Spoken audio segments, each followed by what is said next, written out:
Hello, class. This is my webcast number 2, and we're going to continue on with monopolies and some issues related to monopolies. This one's called predatory price cutting. Uh, Hopefully, you had a chance to read the article about Walmart and what Walmart does when it comes into a small town.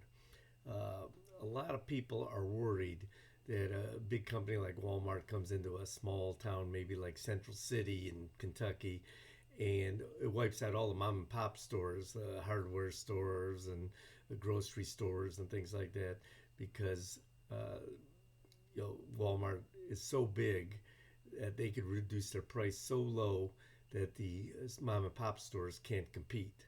So that's basically the definition of predatory price cutting. I'll read the official definition now. Predatory price cutting means reducing prices below cost in order to drive a rival out of business or prevent new rivals from entering with the intention of raising prices afterwards to recoup all losses. Now, is that really happening? Well, it's interesting. Economists say that is possible and it can happen. They just don't have any instances of it happening at this point in this time. Okay, so it doesn't deny that possibility. The issues with predatory price cutting is first one is how long would it take? Okay, uh, to try to wipe a rival out. I'm going to give you an example in a few minutes here where I go through a whole scenario and see if this makes any sense. So that's the first question to think about is how long would this take? Would it take days or months? Probably months, maybe even a year to wipe out all your competitors. Second one is what happens to the physical assets of the sort of the mom and pop stores or businesses that close down? They're probably still there. They don't just tear them down after they're done. You've seen businesses throughout Bowling Green where they say out of business and they're just empty, but they're not torn down.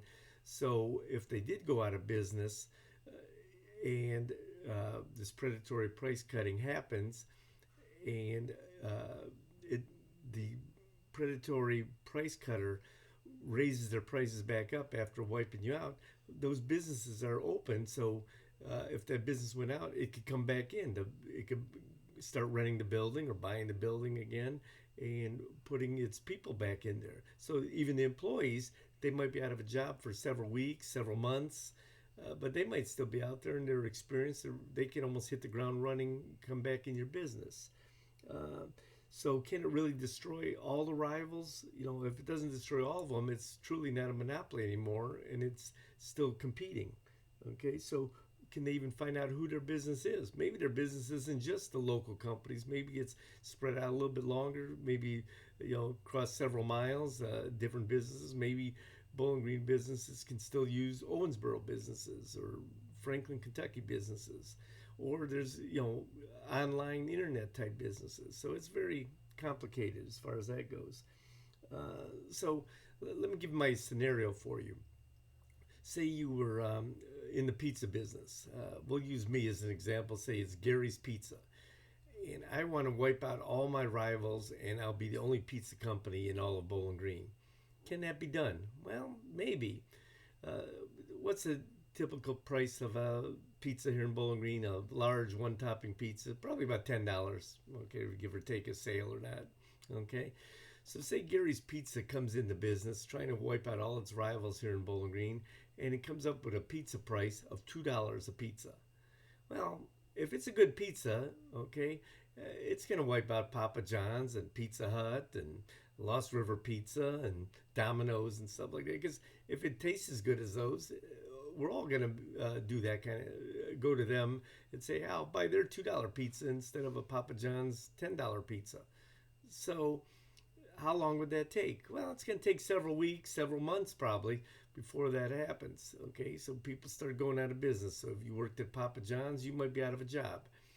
Well, guess what happens? Uh, Say they do wipe everybody out. Okay, they're losing money because they can't, make money on a $2 pizza, especially if they deliver it. That makes it even tougher. So Papa John's is out of business, Domino's is out of business, Lost River Pizza's out of business, Pizza Hut's out of business, those kind of things. But Papa John or the Gary's Pizza, okay, wipes everybody out, and then they raise their price from $2 to $20 a pizza because they want to recoup all those losses. So now their pizzas are selling at $20. Well, you're gonna be kind of upset, saying, "Shoot, I used to at least get pizzas for $10." And Papa John's and these other companies, they might move back into Bowling Green area and say, "Shoot, we can compete with that. We can sell our pizzas for $10 again, even $15, and undercut them." So it's not really going to work. There's really no exact instances of that happening. So I just want to talk about that area. I thought that's kind of interesting, predatory price cutting, but it's why some of the laws in the United States are to prevent people from selling too low a price because they worry about that happening. But I just don't think it's really going to happen. Hope that makes some sense. Talk to you later.